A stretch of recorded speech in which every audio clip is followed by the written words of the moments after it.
எங்க வந்தீங்க? இது ஏன் ஏரியா? யாராவது பாத்துட்டு போறாங்க. போயிடுங்க இங்க இருந்து. ஹலோ, நான் பாட்டுக்கு ஓரமா நின்னுக்கிட்டு இருக்கேன். நான் உன்னை வாவான்னு கூப்பிட்டேனா? சொல்லு சொல்லு, கூப்பிட்டேனா? ஓடி என்கிட்ட வந்தது நீ. அப்புறம் எதுக்கு வந்தீங்க?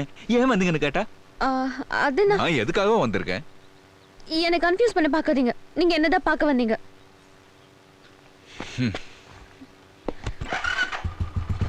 தெரியுது இல்ல, ஏறு வண்டியில காலேஜ்ல டிராப் பண்றேன்.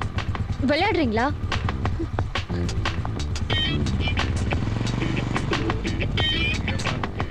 இப்போ எதுக்கு என் பின்னாடி வரீங்க?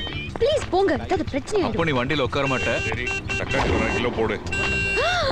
ஐயோ, போன் எடுக்காதீங்க. எங்க அப்பா வழியில நிக்கிறாரு. யாரு? அந்த காய்கறிக்காரனா? மாட்னே செத்த. நீ போய் ஏறி உட்கார, நான் ஏன் பிரச்சனை பண்ண போறேன்? உட்காரு. சரி வர. கடவுளே, திருப்புங்க திருப்புங்க திருப்புங்க. ஏன் திருப்பணும்? காலேஜ் இந்த பக்கம் தானே. ஆரம்பிக்காத, சரியா பார்த்து போடு. இதெல்லாம் படிக்க போதுங்களா இல்ல கொள்ளடிக்க போதுங்களானே தெரியல. எல்லாம் இவங்கள சொல்லி தப்பில்லை, இதுங்களை பெத்தவங்கள சொல்லணும்.